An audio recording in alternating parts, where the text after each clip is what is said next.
There are people outside the ring.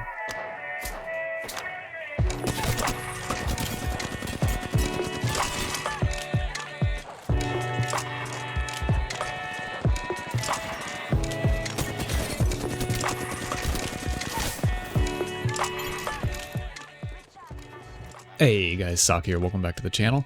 Today we're going to be taking a look at the VK-47, more commonly known as the Flatline. The Flatline shares a lot of similarities with the AK-47 and its equivalents in many other games, hence its name. What you lose in control, you gain in raw power, but that lack of control is often the reason players hesitate to pick up the Flatline at all. Control in Apex Legends comes in two forms, vertical and horizontal recoil. Quick side note though, in case you're unaware, the recoil pattern for a gun never changes. Every time you shoot a flatline or an R99 or an R301, it's going to follow the same pattern as long as you don't make any inputs. The pattern is unique for each gun, but it will always be the same. Anyways, vertical recoil is the standard. You shoot your gun, it kicks up, you pull down to compensate. Easy stuff. This is why guns like the R301 feel so smooth to use. The recoil pattern may as well be a straight line up, which means you have to do very little besides just pull down to compensate for it. The flatline, on the other hand, introduces horizontal recoil.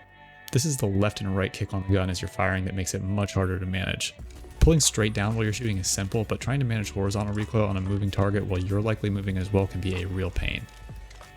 This is the pattern that causes most people to drop the flatline after a few attempts.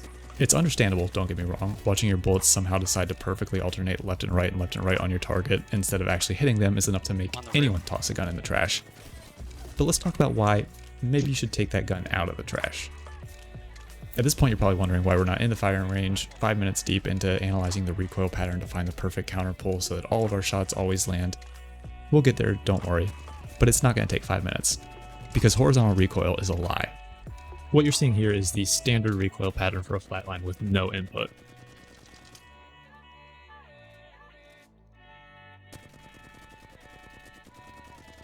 That's a full mag dump with no horizontal recoil. Crazy, right? See, the first 10 or so shots follow a pretty standard vertical recoil pattern. And we only have to let off firing for a fraction of a second to reset the pattern. So all you have to do is briefly let off the trigger every 10 shots or so and you're never dealing with horizontal recoil again. This takes a little practice and some getting used to, but don't think you need to spend hours in the firing range mastering the recoil pattern. What you need to do is get out there and grab a flatline and shoot some people, like this. Alright, so now you're a flatline Jedi and you've overcome the evil horizontal recoil empire. Why are we using this gun in the first place? Well, because the flatline hits like a fucking truck. We've all been in this situation before. You're trading with someone 1v1, but you take a little too much damage, so you have to duck back and heal. But when you do that, you just get run over by an aggressive player and you're back in the lobby. The flatline is that edge, it's that extra boost of damage that can turn any trade in your favor. To succeed with the flatline, you have to be able to play aggressively. If you're not comfortable pushing after you take a good trade, you're leaving so much potential on the table with the flatline. Just to clarify, in case you're not familiar with the lingo, every fight in Apex is a trade. We're trading damage back and forth, so a good trade is when you do more damage to the enemy than the enemy does to you. That puts us in an advantageous position.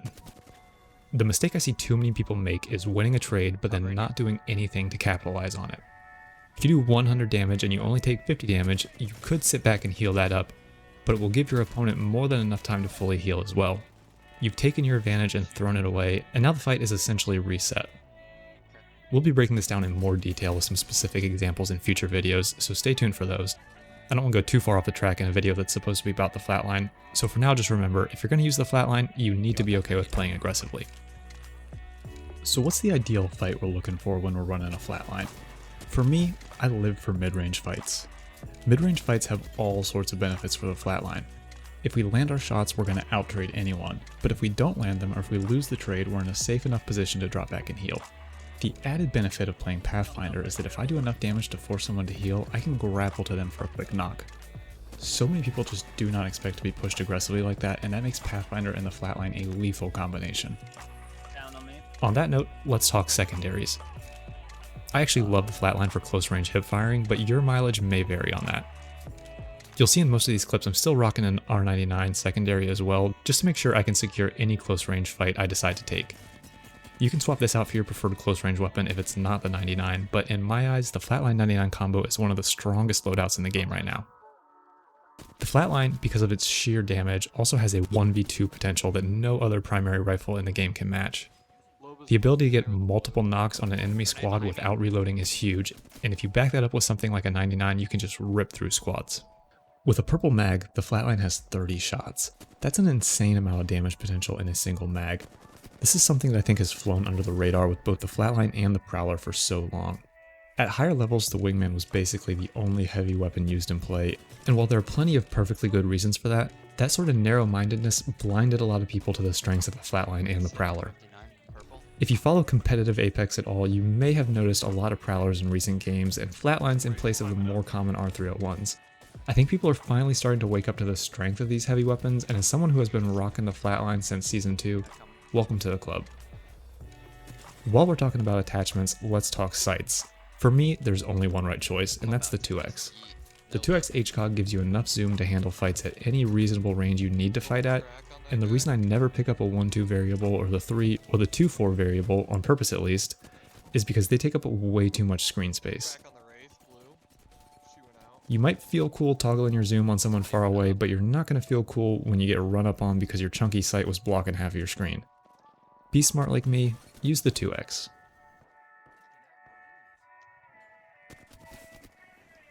So, what are the takeaways from this video? Well, one, the Flatline is awesome. But also, look for mid-range fights and play aggressively. Break up your firing to avoid horizontal recoil, and don't be one of those weirdos with a 2-4 sight.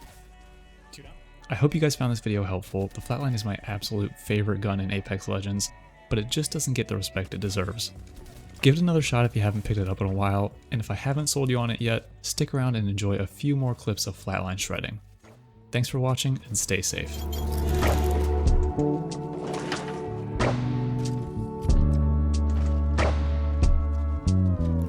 Let's go.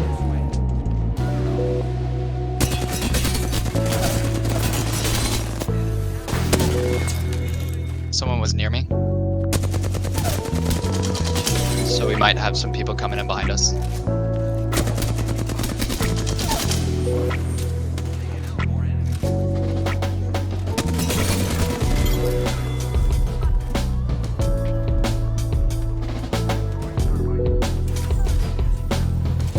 They're trying to get to the roof. There's one on the roof.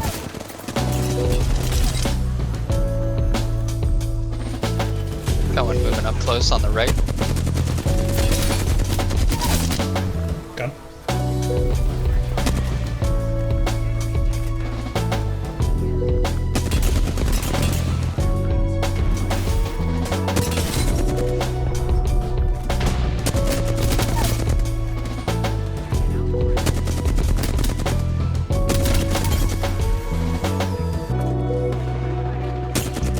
Train throwing off my aim. Gold. Gold crack.